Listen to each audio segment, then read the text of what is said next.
ఇప్పుడు రీసెంట్ టైమ్స్లో gold సిల్వర్లో investment చేసి నష్టపోయారు, స్టాక్ మార్కెట్లో నష్టపోయారు, చాలామంది నష్టపోతూ ఉన్నారు. కానీ అలా వదలరు, ఫ్రీ ఆఫ్ కాస్ట్లో అడ్వైజ్ మళ్ళీ కావాలి. అదేలాగా ఒకవైపు ఫ్రాడ్స్ అంటున్నారు, మరోవైపు ఫ్రీ ఆఫ్ కాస్ట్లో అడ్వైజ్ ఇవ్వండి.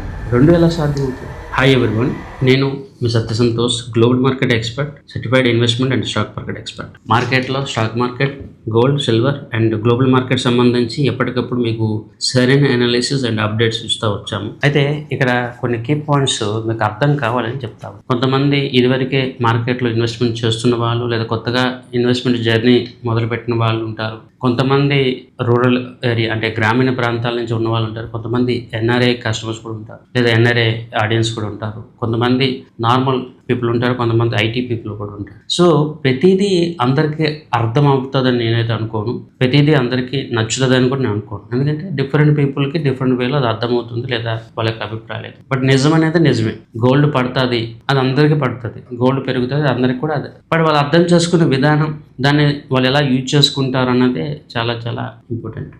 నేను చెప్పదలుచుకుంది మీకు బెటర్గా అర్థం కావాలంటే చిన్న ఉదాహరణ చెప్తాను. ఒక ఐఐటి కోచింగ్ సెంటర్ ఉంటుంది.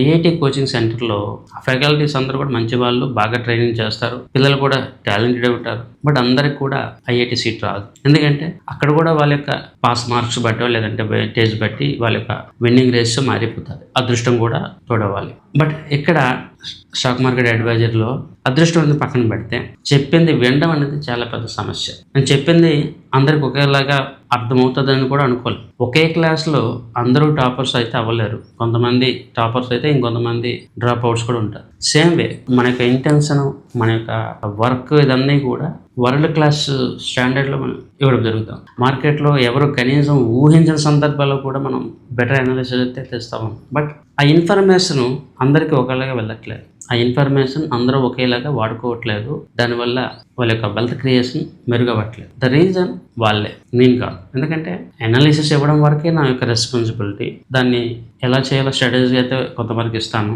అర్థం చేసుకోవాలి, వినాలి, ఫాలో అవ్వాలి, ఇదై ఇన్వెస్టర్ యొక్క బాధ్యత.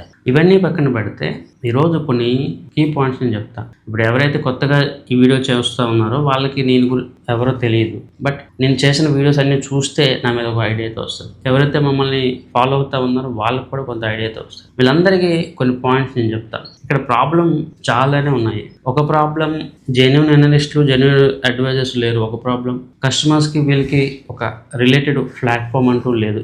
ఇంకొక ప్రాబ్లం జెన్యూన్గా ఉన్న వాళ్ళని ఎలా వాడుకోవాలి, లేదా ఎలా వాళ్ళ ద్వారా బెనిఫిట్ పొందాలో కస్టమర్కి, ఆడియన్స్కి, క్లయింట్లకి తెలియదు. ఇది ఇంకొక పెద్ద ప్రాబ్లం. మీరు ఇక్కడ ఒక పాయింట్ ఆఫ్ వ్యూలో ఆలోచన చేస్తూ ఉన్నారు. అంటే మీరు ఒక ఆడియన్స్ లాగా నన్ను కామెంట్ చేస్తారు, లేదా ఒక ఆడియన్స్ లాగా నా నుంచి ఏదో ఎక్స్పెక్ట్ చేస్తారు. బట్ ఇక్కడ మీరు అర్థం చేసుకోవాల్సిన అదర్ ఇష్యూస్, అదర్ ప్రాబ్లమ్స్ కూడా చాలానే ఉన్నాయి. ఎందుకు ఇవన్నీ చెప్తున్నానంటే మీకు అర్థం కావాలి గ్రాస్ రూట్స్లో ఏం జరుగుతూ ఉంది, అడ్వైజర్స్ ఎందుకు ఫెయిల్ అవుతూ ఉంది, అనాలిసిస్ సర్వీసెస్ ఎందుకు చాలామంది తెలియట్లేదు. ఇవన్నీ కూడా అర్థం చేసుకోవాలి. ఇది తక్కువ అంచనా వేయొద్దు దయచేసి. నేను ఇక్కడ ప్రాక్టికల్ ప్రాబ్లమ్స్ చాలానే చెప్తాను. ఫర్ ఎగ్జాంపుల్, నేను యూట్యూబ్లో ఉండను, సోషల్ మీడియాలో ఉండను. నేను ఇన్ పర్సన్గా అడ్వైజ్ ఇస్తూ ఉంటాను. ఇన్ పర్సన్గా వాట్సాప్లో లేదా ఫోన్ నెంబర్లో అడ్వైజ్ ఇస్తూ ఉంటాను. కొన్ని అప్డేట్స్ అయితే షేర్ చేస్తూ ఉంటాను. అవి అందరికీ రీచ్ అవ్వదు, అవి అందరికీ తెలియదు. కొంతమంది మీలో ఎవరో అంటారు, మీరు ఇలా వాట్సాప్ కానీ వాట్సాప్ స్టేటస్లో కాకుండా ఒక వీడియో చేస్తే మాకు ఐడియా వస్తుంది అంటారు. నేను ఒక వీడియో చేస్తాను, మీరు వీడియో చేశారు, మీరు యూట్యూబ్లో కూడా ఒక వీడియో చేయండి, మాకు ఇంకా బాగా అర్థమవుతుంది అంటారు. సరే, యూట్యూబ్లో ఒక వీడియో చేస్తాం.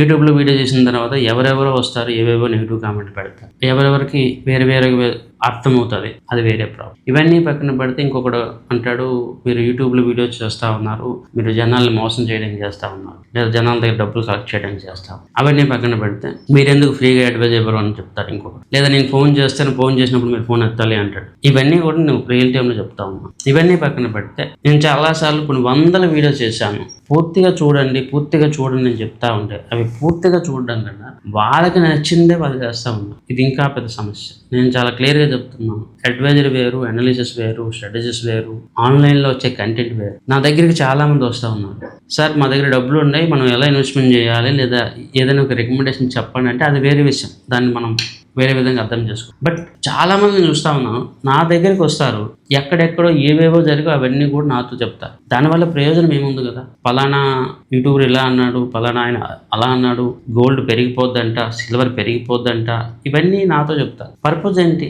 ఇక్కడ మనం మాట్లాడుకోవాల్సింది ఈ రోజు మన దగ్గర ఎంత క్యాపిటల్ ఉంది, నెక్స్ట్ 1-2 yearsలో ఏం జరుగుతుంది, దీని గురించి అది మాట్లాడుకోవాలి. ఎక్కడెక్కడో ఏమేవో జరిగే అవన్నీ కూడా నాతో చెప్పి ఇప్పుడు నా టైం కూడా వేస్ట్ చేస్తూ ఉన్నారు కదా. ఎందుకు మాటలు చెప్తానంటే ఇన్ని ప్రాబ్లమ్స్ అయితే ఉంటాయి. అండ్ ప్రతిసారి కూడా మెయిన్ ప్రాబ్లం ఉంటుంది. అనాలిసిస్ ఇచ్చేటప్పుడు ఎవరు కూడా దాన్ని యాక్సెప్ట్ చేయరు. 90% పీపుల్ దాన్ని నవ్వుతాడు, ఎగతాళి చేస్తాడు, తక్కువ అంచనా వేస్తాడు, వీడియో నాకు చెప్తాడు అంటాడు. ఆ తర్వాత ఒకవేళ రిజల్ట్ నచ్చితే వాళ్ళకి కావాల్సిన వెర్షన్లోనే మళ్ళీ అడుగుతారు తప్ప ఏం చేయాలని అడగరు.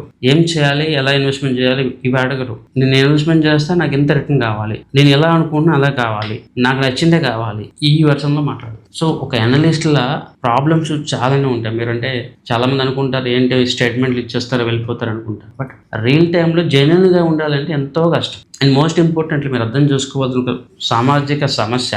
ఈరోజు నేను ఉన్నాను, ఒక డాక్టర్ గారి దగ్గరికి వెళ్ళి నేను అనాలిసిస్ ఇస్తానని చెప్తే యాక్సెప్ట్ చేయడు. లేదా ఒక పెద్ద వెల్త్ ఉన్న వ్యక్తి దగ్గరికి వెళ్ళినా కూడా నాకు అవసరం లేదని చెప్తారు. ఎందుకంటే నేను ఎవరు వాళ్ళకి తెలియదు, లేదా నా యొక్క అవసరం వాళ్ళకి ఉండదు. నేను ఒక పెద్ద ఇన్వెస్టర్ దగ్గరికి వెళ్తామంటే ఆ యాక్సెస్ దొరకదు, చెప్పే అవకాశం ఉండదు, చెప్పనివ్వరు. అదే యూట్యూబ్లోకి వెళ్ళి చెప్తే ఈయన ఎవరో యూట్యూబ్లో చెప్తా ఉన్నాడు, నా బేసిస్లో నేను యూట్యూబ్లో చేసుకుంటానంటే మళ్ళీ దీంట్లో నెగిటివ్. సో మా ప్రాబ్లమ్స్ చాలానే ఉంటాయి. యాజ్ అడ్వైజర్స్గా మా ఛాలెంజెస్ వేరు వేరు విధాలుగా ఉంటాయి. చాలామందికి అర్థం కాదంటే సోషల్ మీడియా లైఫ్ వేరు, రియల్ టైం లైఫ్ వేరు. సోషల్ మీడియాలో వీడియో చూస్తే అది అక్కడితోనే పాయింట్ అయిపోతారు. కానీ సోషల్ మీడియాలో కంటెంట్ చేస్తూ మళ్ళీ లైవ్లో కూడా అడ్వైజ్ ఇవ్వడం అనేది చాలా ఛాలెంజ్ అనమాట. ఇప్పుడు మీరు చాలామంది యూట్యూబర్స్ ఫాలో అవుతారు, వాళ్ళు ఎవరు కూడా లైవ్లో ప్రొఫెషనల్ సర్వీసెస్ ఇవ్వరు. దట్ ఈస్ రీజన్ వాళ్ళకి ఒక బ్యాలెన్స్ అంటూ ఉంటుంది. ఇక్కడ ఏంటంటే మేము యూట్యూబ్లో ఏదైనా ఫ్రీ రికమెండేషన్ కానీ ఏదైనా చేశాను అనుకోండి, ఇక్కడ లైవ్లో నాతో పాటు ఎవరైతే ఇన్వెస్ట్మెంట్ చేస్తారో వాళ్ళందరూ నాకు క్వశ్చన్ చేస్తారు. ఇక్కడ నువ్వు మా దగ్గర డబ్బులు ఛార్జ్ చేస్తావునో అక్కడికి వెళ్ళి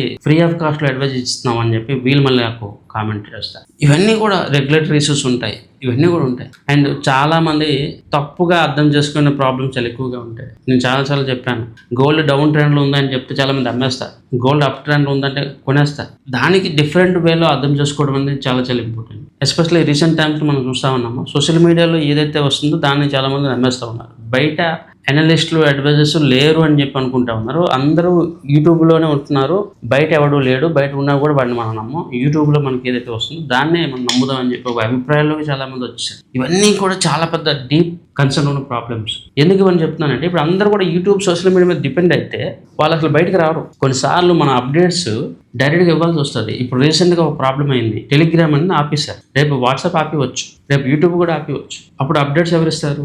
మీకు ఎవరైతే డైరెక్ట్ యాక్సెస్లో ఉన్నారో వాళ్ళే మీకు సర్వీస్ ప్రొవైడ్ చేస్తారు. అది చాలా చాలా ఇంపార్టెంట్. ఇప్పుడు రీసెంట్గా కూడా జరిగింది, నేను వీడియోస్ చేయడానికి నాకు టైం సరిపోదు, దాన్ని నేను వాట్సాప్ ఛానల్లో పెడతాను, లేదంటే మన యొక్క యూట్యూబ్ పోస్ట్లో పెడతాను, సో దట్ మీకు రీచ్ అవుతుంది. అది ఇంకా అర్జెంట్గా ఉందనుకోండి, మనకు ఫోన్ చేసి కూడా కస్టమర్స్కి అప్డేట్ ఇవ్వాల్సి వస్తుంది. ఎందుకంటే వాళ్ళు మా కస్టమర్స్, మా యొక్క ఇన్వెస్టర్స్ కాబట్టి. ఎందుకు అని చెప్తున్నానంటే చాలామంది ఈరోజు సోషల్ మీడియా అనే ఒక బాక్స్లో ఉండిపోయారు, లేదా వాళ్ళకి తెలిసిన ఇన్ఫర్మేషన్ అనే బాక్స్లో ఉండిపోయారు, బయటికి రావట్లేదు. పోనీ సరే అడ్వైజరీ ఫీచర్స్ ఇవ్వడం ఇష్టం లేదు, తప్పు అంటే అది వేరే విషయం, దాన్ని నేను కాదని, అదొక ప్రాబ్లం. అయితే ఇంకో రెండో సమస్య వస్తూ ఉంది, ఫ్రీ ఆఫ్ కాస్ట్ అడ్వైజరీ ఇవ్వండి. పెయిడ్ అడ్వైజరీ అయితే ఫ్రాడ్ అంటూ ఉన్నారు, ఫ్రీ ఆఫ్ కాస్ట్ అడ్వైజరీ అయితే జెన్యూన్ అంటున్నారు. అది ఎలా సాధ్యం? ఫ్రీ ఆఫ్ కాస్ట్లో అడ్వైజ్ ఇస్తే జెన్యూన్గా అడ్వైజరీ ఎలా అవుతుంది? సరే ఫ్రీ ఆఫ్ కాస్ట్లో అడ్వైజరీ ఇస్తూ ఉంటే ఆ సిస్టమ్ కానీ ఆ పర్సన్ కానీ ఎలా సస్టైన్ అవుతాడు? ఇది ఎవరైనా ఆలోచన కూడా చేశారా? చాలామంది అడుగుతూ ఉంటారు, మాకు ఒక 4 స్టాక్ చెప్పండి, మ్యూచువల్ ఫండ్ చెప్పండి అని. సరే చెప్తాం, చెప్పిన తర్వాత వాళ్ళు వెళ్ళిపోతారు. తర్వాత ఈ సిస్టమ్ ఏమవుతుంది అంటే ఫ్రీగా చెప్పుకుంటే పోతే అదైనా బిజినెస్. లేదు మీరు ఫ్రీగా ఇవ్వండి అని మీరు అంటారు అనుకోండి, వాళ్ళు అలాంటప్పుడు మనం ఇంకో వేరే జాబ్ అయితే చూసుకోవాలి కదా. వేరే జాబ్ చూసుకుంటే ఇక్కడ మనం క్వాలిటీ అడ్వైజ్ ఎలా ఇస్తాం? సో సింపుల్గా అర్థం చేసుకోవాలి కదా. ఇక్కడ బేసిక్స్ని అర్థం చేసుకునే ప్రయత్నం ప్రతి ఒక్క వ్యక్తి కూడా చేయాలి. ఇది నా గురించి చెప్పట్లేదు, ఎంటైర్ మార్కెట్లో ఎలా జరుగుతూ ఉంది. ఈవెన్ చాలా మందికి బేసిక్స్ పూర్తిగా తెలియదు, పూర్తిగా వినే ప్రయత్నం కూడా చేయరు. చాలా మందికి ఏబిసిడి కూడా తెలియదు, స్టాక్ మార్కెట్లోకి వచ్చేస్తారు, యూట్యూబ్లో టెలిగ్రామ్లో ఎవరెవరు ఏదో చెప్తే నమ్మేస్తారు. నేను చాలా చాలా క్లియర్గా చెప్తాను, నన్ను కూడా నమ్మొద్దు. మీరు సెబీ రిజిస్టర్డ్ అడ్వైజర్స్కి లేదా సిస్టమ్ వైపు ఇన్వెస్ట్మెంట్ చేయండి. రెగ్యులేటరీ అండర్లో ఇన్వెస్ట్మెంట్ చేస్తే మీకు సెక్యూరిటీ ఉంటుంది ఫస్ట్ ఆఫ్ ఆల్. తర్వాత అవతల పర్సన్ ఎక్స్పీరియన్స్ చూడండి. 10 years పైన, 5 years పైన లైవ్లో ఎక్స్పీరియన్స్ ఇచ్చే సర్వీసెస్ ఉంటే నమ్మాలి. ఈరోజు వస్తారు, చెప్తారు, వెళ్ళిపోతారు అంటే రేపు ఏదైనా అప్డేట్ కావాలన్న ప్రాబ్లం ఉంది ఎవరు చెప్తారు? ఈ విషయాలు ఇన్వెస్టర్స్ తెలుసుకోవాలి. ఫస్ట్ ఆఫ్ ఆల్ నేను చాలా మంది చూస్తాను, చాలా త్వరగా నమ్మేస్తా ఉన్నారు. ఫ్రీ టిప్స్ ఇస్తే చాలా ఈజీగా కొన్ని లక్షల మంది కూడా వచ్చేస్తారు. బట్ అలా చేస్తే ఆ కల్చర్ అది వేరేగా వెళ్ళిపోతుంది. వాళ్ళకి మనం జెన్యున్గా అడ్వైజరీ ఇవ్వలేము అండ్ సిస్టమ్ కొలాప్స్ అయిపోతుంది. అది నాకు ఇష్టం లేదు. ఎందుకంటే నేను చాలా మందిలో ఈ రిపీటెడ్ ప్రాబ్లమ్ చూస్తూ ఉన్నాను. మీరు ఒక వ్యక్తిని నమ్ముతారా నమ్మరా అది సెకండరీ, బట్ ఈ బేసిక్స్ని అర్థం చేసుకోండి. బేసిక్స్ని అర్థం చేసుకుంటే మీరు ఎక్కువ రోజులు మార్కెట్లో ఉంటారు, అవతల పర్సన్ కూడా మార్కెట్లో ఉంటాడు. అదైతే ఇంపార్టెంట్. అండ్ మార్కెట్లో నేను చాలాసార్లు చెప్తున్నా ఉన్నాను, బెస్ట్ అనాలిసిస్ ఇవన్నీ ఇస్తా ఉన్నా కూడా 5 years పైనే నన్ను ఫాలో అవుతున్న వ్యక్తులు కూడా ఈ రోజుకి నా అడ్వైజ్ సర్వీసెస్ తీసుకోరు. బికాస్ వాళ్ళకున్న ఒపీనియన్స్ వేరువేరుగా ఉంటాయి. నేను తప్పుపట్టట్లేదు, బట్ ఇక్కడ అర్థం చేసుకోవాలి. ఒక అడ్వైజరీ ద్వారా ఇన్వెస్ట్మెంట్ చేస్తే జరుగుతున్న బెనిఫిట్స్, అడ్వైజరీ తీసుకోకపోతే జరుగుతున్న నష్టాలు, ఇవన్నీ కూడా మనం లైవ్లో కొన్నిసార్లు ప్రూవ్ చేస్తూ ఉంటాం. బట్ చాలామంది ఉన్న సైకాలజీ లేదా వాళ్ళకి ఇంట్రెస్ట్ ఏంటంటే ఓన్గా ట్రేడ్ చేస్తేనే బెస్ట్ అని చెప్పి వేరే ఒక వర్గం అయితే అది ఎప్పుడు కూడా భావిస్తూ ఉంటారు. ఇవన్నీ కూడా జరుగుతూ ఉంటాయి మార్కెట్లో. సో ఇన్వెస్టర్స్ ఇవన్నీ కూడా ఆలోచన చేయాలి. సింపుల్గా వచ్చి అడ్వైజర్స్ ఫ్రాడ్, అడ్వైజర్స్ నమ్మకూడదు, అడ్వైజర్స్కి డబ్బులు ఇవ్వడం వేస్ట్ వదిలేయండి. ఇప్పుడు రీసెంట్ టైమ్స్లో గోల్డ్ సిల్వర్లో ఇన్వెస్ట్మెంట్ చేసి నష్టపోయారు, స్టాక్ మార్కెట్లో నష్టపోయారు, చాలా మంది నష్టపోతూ ఉన్నారు. కానీ అలా వదలరు. ఫ్రీ ఆఫ్ కాస్ట్లో అడ్వైజ్ మళ్ళీ కావాలి. అదేలాగా ఒకవైపు ఫ్రాడ్స్ అంటున్నారు, మరోవైపు ఫ్రీ ఆఫ్ కాస్ట్లో అడ్వైజ్ ఇవ్వండి. రెండు ఎలా సాధ్యమవుతుంది?